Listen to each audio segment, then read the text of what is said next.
8 horas e 45 minutos, voltamos com o Folha no Ar, ao vivo, como não temos habeas corpus ainda, o podcast do intervalo não pode ser publicado. A gente fala que vai ter o podcast do intervalo, Totinho. Aí o podcast do intervalo realmente... Cara, seria... Tá doido, só uma fala daqui a mais de 1 milhão de visualizações. Estou falando a você. Mas que precisa estudar, isso aí precisa. Bom, gente, voltamos com o Folha no Ar e ao vivo, com oferecimento de Proteus, serviços de saúde e medicina ocupacional, de Unimed Campos, cuidar de você. Esse é o plano.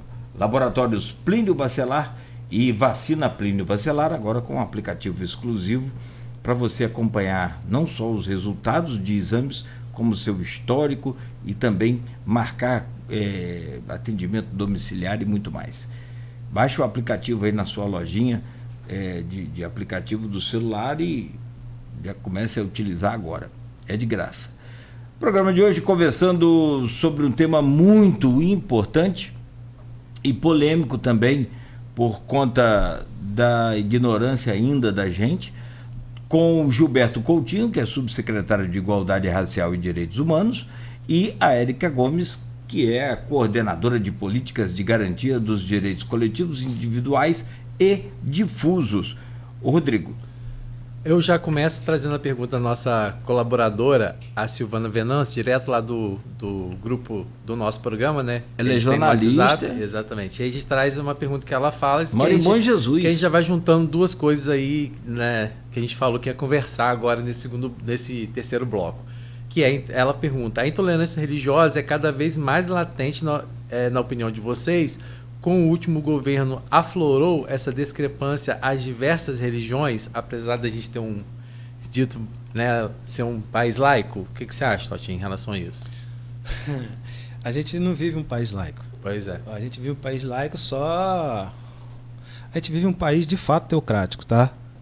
Quando a gente vive um país teocrático, gente. Pelo amor de Deus, a gente precisa enxergar isso. É igual essa questão de eleição. Nós somos um país democrático, mas é obrigado a votar. É obrigado a votar. Então, seu partido, quando é obrigado, você não é livre, espontânea pressão. Com o governo que passou, ficou muito evidente o ódio. Foi evidenciado o ódio, a banalização do outro, a exposição extrema de pessoas não hegemônicas, não homogêneas. Então, assim, ao meu ver, Totinho, que sou uma pessoa das matrizes africanas, sou um homem negro, de comunidade periférica, a gestão dos últimos 4 anos foi uma gestão tenebrosa para a gente, preto, pobre, macumbeiro. E perigosíssimas. A gente começou a andar, e LGBT também, a gente começou a andar com alvo ambulante, porque a gente não podia, por exemplo, eu tenho aqui o meu IDFA, isso aqui, eu não uso o fio, eu não uso aquelas coisas, mas eu uso o meu IDFA. Se por um acaso eu for botar uma roupa, a minha indumentária da minha religião para andar em determinados lugares, não vou fazer comigo, porque o negão desse aqui, se entrar, vai se lear, mas fazer o quê? Mas ainda assim, eu estava correndo o risco de juntar 5, 6, achar que poderia fazer qualquer coisa comigo, como houve vários casos de agressão física adeptas de religiões de matriz africana, meramente porque é contrária. Entendeu? Então, assim, aumentou sim, em basicamente 1000% o excesso de ataques às religiões não hegemônicas. E a gente vê agora isso, né, quando a gente trazendo agora para um fato que aconteceu, como que você viu? Na verdade, foi o reflexo do que é da sociedade. O Big Brother muito disso, né? O reflexo que a gente vive na sociedade, só que ele está externado o tempo todo, porque a pessoa está com a câmera 24 horas, então, em um determinado momento, ela vai ter o ato falho de não conseguir esconder isso, né? Então, o Big Brother mostrou isso. Eram 3 pessoas brancas, eu acho que não sei a religião delas, mas que se incomodaram pelo fato, né, do Fred Nicásio estar lá no momento de fé dele e depois ainda utilizaram de um fato simplesmente por ele. Será que se fosse uma pessoa de uma outra religião andando no escuro e parasse em determinado ponto, será que seria avaliado da forma que foi avaliado, como se ele estivesse fazendo uma mandinga, uma macumba, que o pessoal fala, né, contra uma pessoa? Como que você avaliou isso? Assim, é o reflexo da sociedade, infelizmente. Eu, antes de falar do Fred, eu queria voltar para Campos. embora Fred seja um campista, aqui em Campos, de 2015 a 2019, nós tivemos 60 invasões de templos religiosos de matriz africana. 60. E me emociona falar nisso aqui, porque na época, eu e minha esposa, Manu Ramos, sofremos um atentado por sair em defesa da nossa gente, ou seja, da nossa comunidade das matrizes africanas. E naquele momento não existia nenhum tipo de política pública que visasse a garantia do direito dessa comunidade a professar sua fé. E engraçado que naquela época, eu nem sei o nome do cara que trabalhava na postura, ainda fazia o desserviço de ir a templos religiosos exigir alvará de funcionamento do CNPJ das matrizes africanas. Ou seja, de 2014, basicamente, até 2019, foram tempos tenebrosos aqui em Campos Goytacazes com as matrizes africanas. Aliado às agressões das religiões hegemônicas cristãs, que também agrediam essas matrizes africanas com verbos, com sal grosso, com óleo. Tudo isso aconteceu aqui em Campos. E as autoridades fechavam os olhos para isso. Era impossível um menino de 10 anos... Aqui já houve um caso na escola de direção não deixar o menino entrar. Ele estava E olha que tem a lei federal, estadual e municipal da guarda religiosa, ou seja, você poder sair de seus preceitos, impedido de entrar. Não só... Com quê? Estava com o seu preceito, ou seja, a gente chama de contregum. Foi impedido, a gente teve que fazer uma intervenção. Várias intervenções nós tivemos que fazer aqui em Campos do Goytacazes por conta da intolerância religiosa. Tá? E é muito, muito perigoso para a gente das matrizes africanas estar expondo a nossa religião em determinados lugares por conta da agressividade humana, de não entender o diferente. E o que é intolerância religiosa ou intolerância a algum tipo de outra coisa? É tudo aquilo que você não concorda, não gosta e verbaliza isso. Aquilo que você não gosta, não concorda e fica quieto, você fica ali. Como diz outro. Mas quando você verbaliza isso, isso torna-se a prática de crime de ódio. E isso é crime, 7.716, lei KO. E violação dos direitos fundamentais que está lá na Constituição Federal, no artigo 5º, que diz que é inviolável a liberdade de culto, crença e suas liturgias. Então isso é prática criminosa. Lá no BBB, aqueles caras deveriam sair de lá presos, porque eles cometeram uma prática criminosa, que é garantido na Lei 7.716 e é garantido na Constituição Federal. Ou seja, ali foi delito flagrante. Mas por que não foram presos, saiu lá de preso? Aí o cara lá, o apresentador, foi lá e fez um discurso bonito, mas é bonito pro discurso, vai parar a prática? E não funcionou, né? Porque só depois vai ainda continuou o burburinho. Isso só vai acabar quando houver de fato prática que coíbam isso. Cadeia, prisão, chama, tira, vai ser eliminado, porque não pode praticar isso. Enfim, não vai acontecer isso por quê? Porque se trata de 3 pessoas não negras, provavelmente de classe média para alta, que vai sair dali artista, popstar, e o cara que é negro teve seu direito violado 2 vezes ali. Primeiro, pela sua liberdade de crença. Segundo, por não poder professar sua fé, porque foi achincoalhado ali de forma vexatória, digamos assim. E ali é crime. E segundo, por ter sofrido ali, uma prática de racismo. Porque o preconceito que a religião das matrizes africanas sofre não é pela religião em si, porque o cristianismo é uma religião que advém da África. Entendeu? Por que o cristianismo não é demonizado? Porque o cristianismo foi europeizado, como dizem os outros. Né? Porque pintaram Jesus de olhos azuis europeu.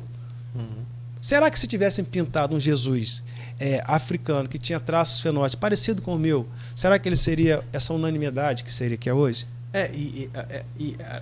Eu vou dar um exemplo assim, de uma coisa que aconteceu. Eu estava em Florianópolis e eu tenho amigos que eu participei, fui padrinho de uma criança que ela teve 3 cerimônias. Ela teve uma meio hinduísta, teve uma na igreja e a família do pai era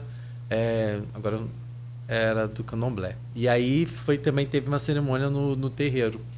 E era um terreiro, Florianópolis, todo mundo branco. Inclusive lá está concentrada a maior população da comunidade. Exatamente. Peraí. E aonde? Em Florianópolis. No sul está concentrado o maior número de adeptos das religiões de matriz africana. E de terreiros também.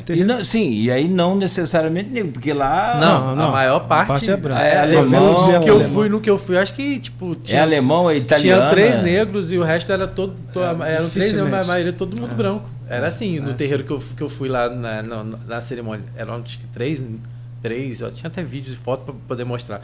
Eram 3 negros e o resto era todo mundo branco. E aí você vê, o que você falou, se você vê, às vezes, desculpa, qual é o nome dessas do que você falou? Você pode chamar de indumentário, mas a gente chama de elequês. Se você vê um branco com uma indumentária daquela, as pessoas não olham do mesmo jeito que vê quando um negro está usando. Exatamente.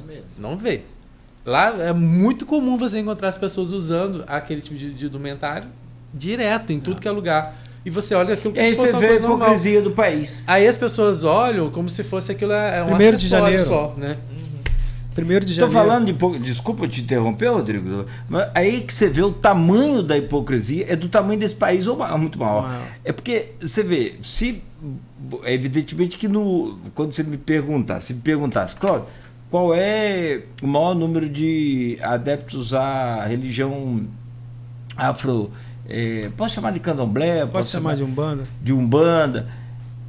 Eu ia mandar aqui Bahia, Salvador. Não é nada. Aí você vem com... A Bahia está concentrado o maior número de igrejas. Vai entender um trem aquilo que você falou, da pergunta da intolerância e do racismo religioso. É a diferença. Acho importante falar sobre isso. Eu começo com a Érica. Sobre essa questão da intolerância religiosa e do racismo religioso, depois vou para o Totinho, que é área específica. O homem Você é doutorado em sociologia? Ou... Não, sou doutor. Eu recebi um título de doutor honoris causa pela luta que eu faço, né, no combate à intolerância religiosa, no combate ao racismo. Mas vamos lá, porque e a gente começa a pesquisar para os programas, mas no dia a dia da gente também, meu hobby é ler sobre o que a gente vai falar, porque, né, a mulher fala, você só trabalha. Eu falei, mas é conhecimento, poxa, e a gente quer... E mesmo assim a gente não consegue, né? Não consegue, mas já dizia que o Aloysio relatou uma vez aqui, o Aloysio pai, Aloysio Cardoso Barbosa, ele falava, jornalista, e aí eu me incluo como radialista, não sou jornalista, ele tem um oceano de conhecimento, com um palmo de profundidade. Ou seja, é raso. Então vamos aprofundar. Sobre essa questão de ser, e eu lia sobre isso, porque quando você diz intolerância religiosa, é um tipo de situação. Mas quando você diz racismo religioso, aí você vai lá no âmago da situação. Como é que você vê até mesmo essa falta de conhecimento da própria imprensa, das pessoas, de falar intolerância ao invés de falar racismo ao invés de tolerância? Então, assim, a gente começa a entender, como o Totinho falou muito bem aqui, a gente começa a entender quando é um homem preto que passa por isso e quando é um homem branco. Por exemplo, eu também frequentava uma casa, né, de uma casa de Umbanda, que eu sigo, que eu gosto, que eu me identifico, e ali eu comecei a entender como que era o tratamento das pessoas. Eu via que o tratamento de pessoas brancas era diferente das pessoas pretas, das pessoas cisgêneras era diferente das pessoas transgêneras. Então, assim, existe sim essa questão da intolerância quando você não conhece, quando você não vivencia aquilo, e existe a questão desse separatismo, desse preconceito, né, desse racismo religioso, quando é entre pessoas brancas e pessoas pretas, né? Pelo menos eu vejo dessa forma. Não é o que eu posso falar com tanta propriedade como o Totinho, né? Ele fala isso muito bem, mas assim, eu falo daquilo que eu você sim vivenciou. Totinho, eu entendi, assim, é o que você falou, a impressão que você tinha ali dentro até mesmo dentro das próprias casas, muitas vezes tem essa separação. Divisão. Mas acho que isso ainda é ampliado quando essa discussão, acho que pode ser ampliada pelo Totinho, quando você fala, Totinho, que, por exemplo, hoje a gente tem um grande número de pessoas negras que são hoje de igreja, religiões protestantes, e também reagem de forma muito racista. Não sei se é racista, não existe o racismo de negro para negro. Então, o que acontece? Quando a gente costuma falar de intolerância religiosa, a gente fala para universalizar. Por quê? Sim. Quando a gente fala de intolerância, a gente está pegando todos os grupos que sofrem algum tipo de intolerância. E a gente brinca muito na discussão, né, que intolerante é a lactose, intolerante é a picada de mosquito, quando se trata das coisas entre nós. Mas essa é uma discussão entre grandes intelectuais. Meu babalaô, Ivanildo Santos, ele não concorda com a terminologia racismo religioso. Já a professora Lana Lage, uma grande doutora na discussão sociológica, ela concorda com a discussão de racismo religioso. Por quê?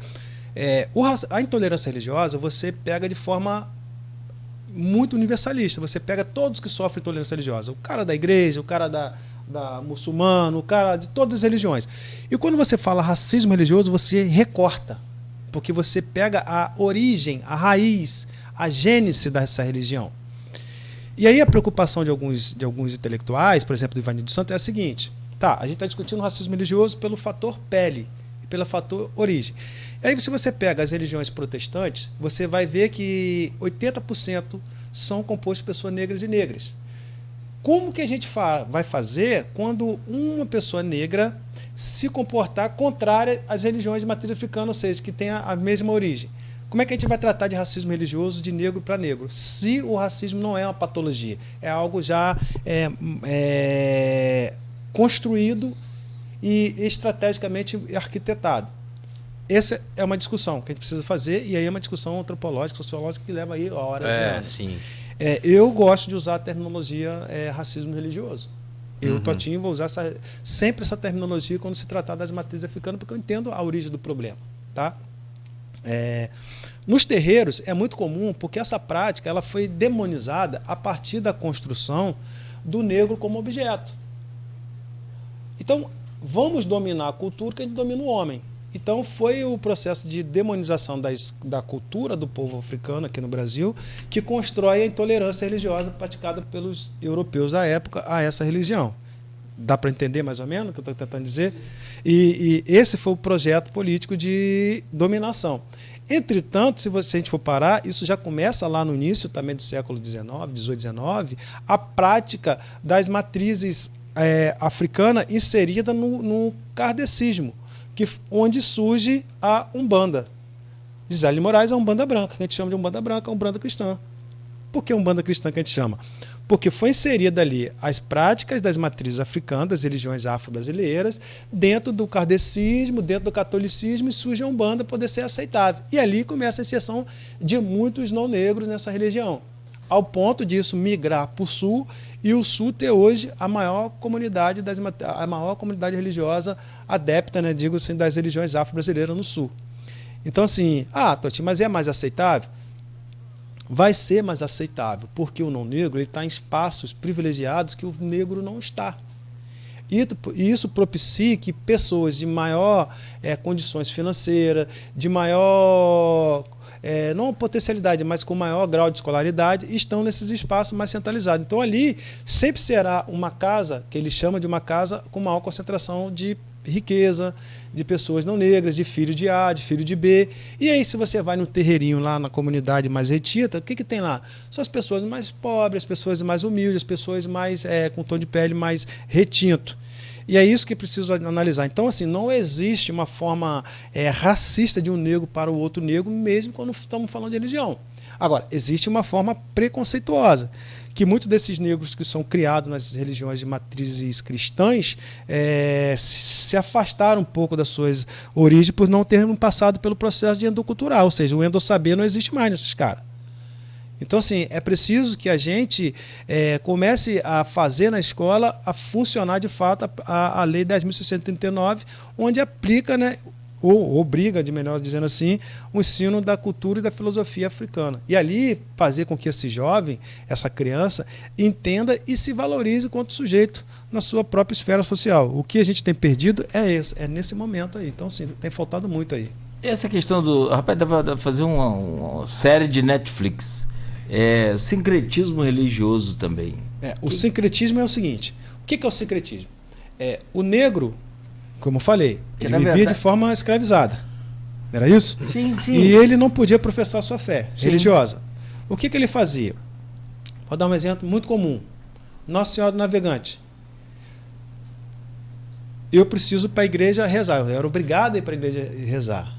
Então, o que eu fazia? Eu ajoelhava ali na frente de Nossa Senhora Navegante e rezava para Iemanjá, como se fosse Nossa Senhora Navegante.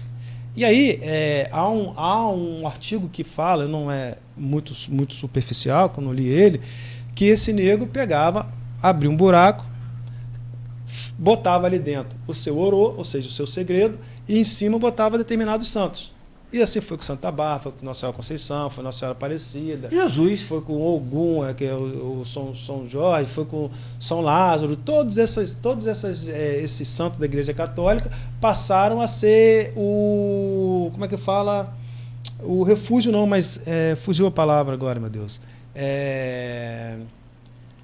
O esconderijo, né? Digamos assim, foi o esconderijo, que botava o santo ali, botava a sua fé abaixo e ali ajoelhava e fazia suas orações, que a gente chama de sasanha, né? A reza em Iorubá, a sasanha era o que o menino estava fazendo lá, o Fred, ele estava fazendo uma sasanha, que é uma reza. E é uma reza, chama sasanha, que é uma reza em Iorubá, onde você evoca a sua fé, as suas divindades. E assim era feito dali. E ali surgiu o sincretismo das religiões de matriz africana. Então lá na Bahia... Que era proibido você... Era proibido, é a lei da vadiagem. Era proibido professar sua fé. Rapaz, isso só foi garantido com Rui Barbosa. Você podia ter sua fé, mas você não podia professá-la. Isso só foi garantido na Constituição de 88, liberdade religiosa. Então, ou seja, é muito recente. Então, como é que você vai fazer alguma coisa se você é negado a você o seu direito de professar sua fé? Então, por ser muito recente, o negro procurou ter... A criatividade do negro é fantástica. A criatividade para sobrevivência, a adaptação do negro fora do seu continente foi fantástica. Porque da onde a gente ia imaginar que ia surgir a partir do sincretismo religioso? Da onde a gente ia poder imaginar que ia sair daí, ia partir o batuque brasileiro? A mistura, o caleidoscópio cultural que virou essa comunidade brasileira. Rapaz, a gente come, se alimenta diariamente da sabedoria negra. E é preconceituoso. E é racista. Porque, poxa, quem é que não gosta de feijoada? Todo mundo sabe a história da feijoada. Eu vou achar. Ou tá achando que é um chefe francês que inventou a feijoada. O cassoulet que eles chamam, né? O cassoulet, você já comeu o cassoulet? Tem nada a ver com que é. O sabor, por mais que ele incremente ali, não consegue chegar aos pés da feijoada, que foi... Te interrompendo, a cultura africana contribuiu muito para a nossa construção. Não somente na questão da culinária, mas da agricultura, matemática. Mas eu estou falando da culinária porque então, se a gente está vivo aqui é porque a gente se alimenta dessa inteligência gastronômica do povo. Agora, muito... africano. A gente fala assim que é controvérsia e para falar da intolerância religiosa, a gente precisa falar da matriz cristã, precisa falar do protestantismo. Porque o maior propagador de racismo religioso são as religiões protestantes, não pentecostais. Isso aí é inegável. E aí eu não estou falando da minha boca, não. Existem vários estudos e pesquisas que dizem a origem desse problema. Que isso começa lá na década de 90 com a crescência da IURD, pô. Vamos embora, vamos combinar, porque isso existe. Porque até então tinha aqueles grandes artistas que cantavam, o carnaval bombava com músicas das matrizes africanas. Aqui em Campos, é preciso lembrar de uma senhora chamada Dona Maria Anita Jongueira, que todos esses grandes políticos de Campos, e o Horácio de Campos, se estiver ouvindo a gente, ele pode confirmar isso, que pesquisou isso, saíram desse terreiro. Eu morei em frente à casa de uma mãe de santo. Eu fui, porque tem câmera lá em casa, né? Então depois eu apaguei aquilo tudo, vou ficar guardando aqui. O que mais chega? Político. Você tá doido? Só político da igreja. Pesado. Então você imagina, todo esse grupo cultural que emerge do grupo do garotinho. E o negócio funciona, porque não funciona. Ganhou a eleição, velho. Claro. Fé, né? Então aí é o que eu tô falando pra você. Da onde a gente se alimenta. Isso... O grupo cultural que depois vai ir para o SESC sai da casa de Maria Anita. Ali começam as discussões políticas partidárias, porque era um grupo de jovens naquela época. Eu não vou usar nome, mas todo mundo sabe quem está aí. Então, assim, em determinado momento, todo mundo tinha um pai de santo embaixo do braço para poder fazer suas coisinhas. E aí eles foram vendo que as religiões cristãs, ou seja, protestantes, eram mais lucrativas e os caras são muito fiéis, ou seja, temem Por que um vereador que a gente vê falando um monte de besteira do jeito que fala ali, na Câmara Municipal de Campos, um pastor, puxa, e todo mundo segue? Porque tem uma mega potência por trás dele chamada IURD.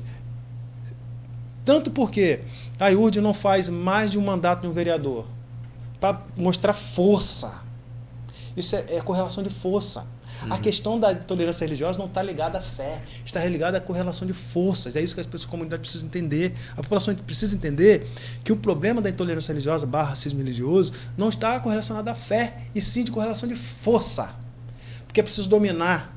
E isso, estou falando de voto, estou falando de eleição. Hoje tem uma bancada evangélica. Se a gente vive um país laico, onde se divide... O que é laicidade? É não ter privilégio em nenhuma religião. É separar o Estado das religiões, não é isso? O que a palavra de Deus diz? Lutai pelo menos favorecido. Não ocupais de cargo que vá te fazer se corromper. E hoje você tem bancadas evangélicas. Essas bancadas evangélicas provocam, financiam e fomentam. Olha... Na gestão Rafael Diniz, naquele exato momento onde estavam acontecendo várias agressões às comunidades terreiras, foi sancionado na Câmara de Vereadores um projeto chamado de Circuito de Evangelização, nos espaços onde essas casas estavam sendo invadidas por traficantes. Ou seja, o poder público financiando a violência, ou seja, deixando o pobre cada vez mais em vulnerabilidade. Porque a religião é um momento onde você se refugia da sua tristeza, da sua mágoa, das suas necessidades. É ali que você chora as suas angústias. Você não vai chorar isso no vizinho. Você vai ajoelhar ali, vai orar para o seu Deus, que seja qual for. Então, assim, a gente precisa discutir sobre isso de uma maneira muito mais abrangente. Porque o que o Fred Nicásio passou naquele programa, naquela emissora, é um reflexo da sociedade brasileira. Aquilo que ele passou ali é o que eu passo todos os dias da minha vida. Eu passo aquilo ali todos os dias da minha vida. É por isso que eu me identifico como um homem negro, macumbeiro, capoeirista. Eu sou só isso. E preciso falar daqui. Por que eu preciso falar daqui? Porque quando a gente senta para falar, ou a gente tem a oportunidade de chegar em emissoras como essa, a pessoa vai ouvir, a gente vai falar, vai ver que a gente tem uma qualidade, uma qualificação atrás daquilo que a gente precisa botar na frente como nossos escudos. Então, assim, o Fred, ele passou ali por um momento de racismo religioso, tolerância religiosa, ele teve ali alguns direitos violados e deveriam sair dali penalizadas aquelas pessoas, que aquilo ali são pessoas que cometeram um crime infracional. A equipe dele já falou que vai à justiça, que não vai deixar ir à justiça, não pode. Aquilo ali não pode ficar como foi. Agora, é muito comum aquilo ali acontecer em muitos lugares. Por exemplo, se você for numa escola de ensino básico, do 4º ao 9º ao 7º ano, por exemplo, toda pessoa que se identifica com as religiões de matriz africana, as crianças não vão brincar com essas crianças. Por exemplo, se as crianças souberem que você é de algum terreiro, que sua mãe é uma mãe de santo, seu pai é um pai de santo, aquelas crianças não vão brincar, porque o pai e a mãe falam, não brinca com aquela criança. Mas é isso que eu ia perguntar. Não por vontade da criança. Não, é dos responsáveis. Mas dos imbecis que as criam. Muito. Gente, olha só. O candomblé, por exemplo, o que é a religião do candomblé? O candomblé é uma religião que cultua os elementos naturais. A Umbanda é uma prática religiosa que advém do cristianismo católico e do kardecismo. Ou seja, é uma prática que tem muito fundamento cristão. Mas vamos lá, vamos botar uma pimenta aí, se bem que não dá mais tempo, já passamos aqui, mas só uma pimentinha aqui para a gente discutir. E a magia negra? Magia negra? Aquela que aí que eu vou... magia é branca. Hã? A magia é branca, porque magia é praticada pelas bruxas francesas. Lá não tinha preto. Por que magia negra? Mas por isso. Então vamos falar magia branca. Então francesa, é isso europeia. Que eu quero que você... Então tá, não vamos falar em branco para a gente se sentir ofendido. Vamos falar magia europeia. Não. Sim, mas se você colocar hoje aqui no cotidiano existe. Seu, é magia negra. No meu, é magia negra. No popular. Eu só queria fazer uma correção, assim. Quando você diz magia negra, né? Quando pro mal. Não é. Você acaba sendo isso é racismo. Você está entendendo? Mas é isso que eu queria trazer aqui para a gente discutir. Então. Por quê? O que é magia negra? O que é magia negra? Eu sou a magia negra. Olha só que magia negra. Eu sou magia negra. Pautinho, pretinho, mágico. Perfeito. Eu sou mágico, fui aos Estados Unidos lá em Harvard, que é magia. Isso é magia negra. Magia negra é o Pelé brilhando, jogando futebol. Magia negra o país é racista, mas tem Pelé como rei. Rei. Magia negra, a Érica está aqui formada. Sim. Magia negra é toda a magia que passa pelo negro quando consegue sair daquele estágio de minimizado e desqualificado. Para nós, negros e negras do movimento social, magia negra é ver o negro como eu, empoderado, estando sentado, formado, qualificado. Que na verdade nem deveria ser. Não, magia deveria negra ser normal. Não, mas não é normal, porque assim, foi desnormalizado. Agora, existem práticas onde as pessoas professam sua fé, que eles chamam de esquerda, ou de magia, ou de feitiços. Essas práticas, elas são europeias por conta das incas, das bruxas, das bruxarias. Não tem um africano bruxo. Não, entendeu? É por isso que é preciso. Você já viu falar na África bruxo? Não. Você vê onde? Fala onde? Mas as pessoas falam que dentro das religiões de matriz africana existe, vamos dizer assim, comportamento. Eu não vou falar, eu vou te cortar só para poder fazer um adendo, porque é a minha religião e assim, eu sou um ministro religioso desses cultos. Sim. O que tem é o homem. Eu vou te dar um exemplo. Não é a religião. Eu vou te dar um exemplo. Lembra da passagem bíblica de Moisés? Vocês lembram? Que Deus mandou Moisés ir até ao faraó lá poder tirar aquele povo? Tá. Quantas pragas Deus mandou no rastro de Moisés? Vocês lembram? 10. Cada praga matava um monte, não era isso? Quem matava? Era Moisés ou era Deus? A pergunta que eu faço é essa. E aí tá. Vamos lá. Inclusive matou o filhinho do faraó. Matou todo mundo. Vamos lá. Vamos ser mais assim, mais correto, assim, mais reto. Travessia do Mar Vermelho. Veio atrás de Moisés com o povo dele lá, aquele monte de soldado nos cavalos, muito trabalhador. Estava ali a serviço do governador, na verdade. E ao atravessar, depois que o pessoal atravessou, diz a Bíblia que o mar fechou e afogou todos aqueles soldados. Quem matou? Foi a magia? Quem pediu a morte daquelas pessoas? E aí eu vou perguntar a vocês aqui, quem está escutando e vendo a gente, Deus é do mal? Por ter matado aquele monte de gente para libertar um outro monte? Se Deus fez as pessoas, onipotente e onisciente, já sabia que aquelas pessoas estavam escravizadas, já sabia que ele que fez, foi eu que fiz, não, foi Deus que fez o faraó, escravizou. Foi? Sim. Aí Deus vai lá e manda o filho do menino, mas o faraó ficou vivo. Por que morreu tanta gente e o opressor continuou vivo? Porque a Bíblia não fala da morte do faraó, fala? Não. Pois é. Não. Exatamente. O problema não está na religião, o problema está nas pessoas. As pessoas que vão procurar a gente. Você já viu algum pai de santo bater alguma porta? Domingo de manhã? Vem cá ver minha religião. Não. Você já viu algum pai de santo estar em emissora de TV falando da sua religião? Quando a gente vê no mundo de intelectuais que estão falando sobre alguma coisa. Então, assim, as pessoas nos procuram. E quando amigo, as pessoas deixa eu falar uma coisa para você. Só para fechar aqui, eu fiz um programa de rádio AM, Beto está aqui, não me deixa mentir sozinho, como dizia o poeta. Foram vários anos, né, Beto? Sei lá quantos anos. Todo final de ano você faz a retrospectiva, você vai ouvir um candomblessista, um especialista, vai ouvir um pai de santo, um babalorixá, para fazer as previsões para... acho que uma das mais faladas no Brasil, não sei famosa, mas mais falada, Mandiná. Já falecida. Eu aqui, eu vou te confessar, em 2 momentos, tinha um outro programa dentro do meu, assim, que era sobre a questão dos direitos de idosos e também do consumidor, dava muita audiência.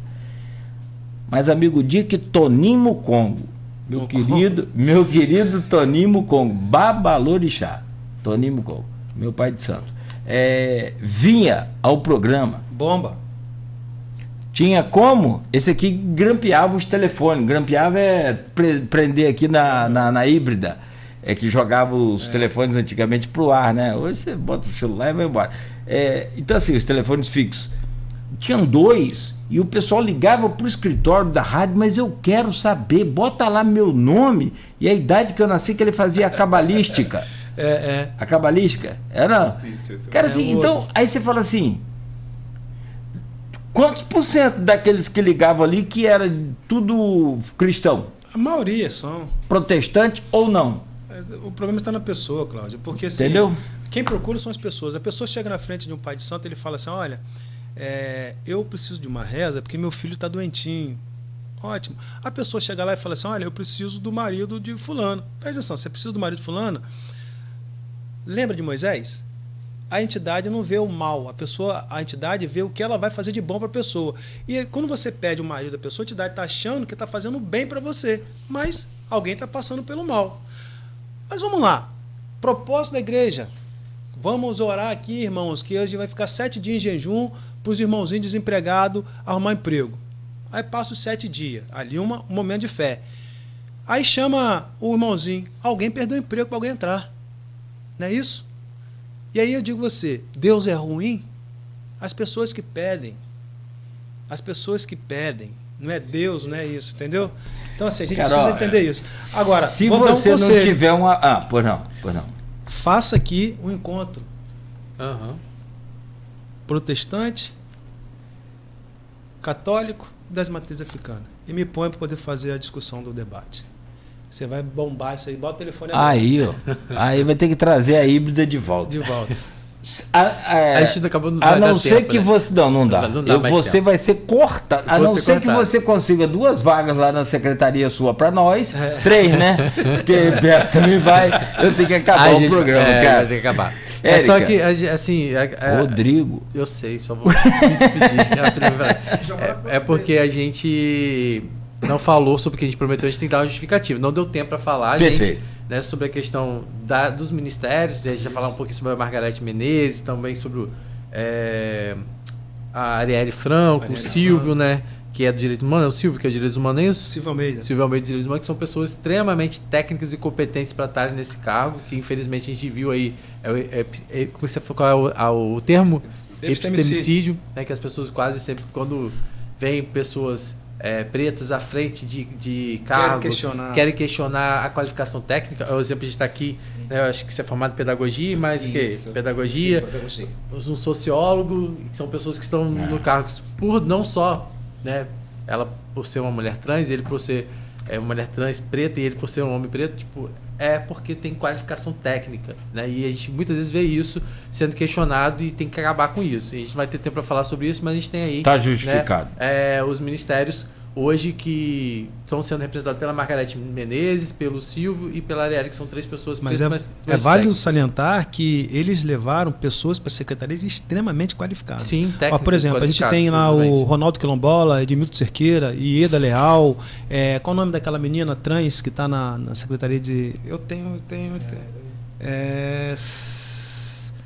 Sami Lara. Então, assim, está composto por muita gente bacana para poder discutir pautas específicas, como comunidade terreiro, comunidade quilombola, LGBTQI+, que está lá composto nesses ministérios. E aí, só para finalizar, a gente vai daqui a pouquinho no intervalo, quando acabar, já vou ouvir o Totinho para uma matéria que a gente está fazendo para a Folha, sobre o grupo de trabalho que foi criado de combate ao ódio e ao extremismo, que foi criado ontem, foi divulgado ontem no Diário Oficial, pelo Ministério dos Direitos Humanos, pelo Silvio Almeida, né? Foi criado e a gente vai fazer uma matéria sobre a importância de discutir isso.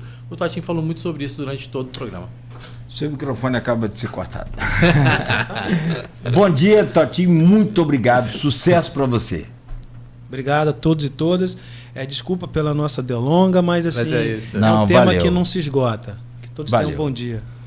Érica com CK. E H no final. E H no final, tá? Depois a gente corrige lá no pelo menos no podcast. Totinho que mandou seu nome para mim.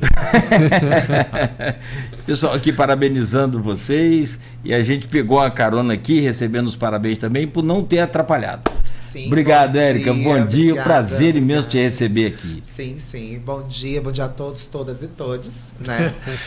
E obrigada pelo convite, amei estar aqui. Seja sempre bem-vindo. Rodrigo? Um abraço, até amanhã. Tamo aí. Vamos ver se estamos ou não. 9h24, gente, fechamos por aqui o programa. Pedimos desculpas pelo avançar aí do tempo, da hora. amanhã de volta às 7, no oferecimento de Proteus, Unimed Campos, Laboratórios Plínio Bacelar e Vacinas Plínio Bacelar.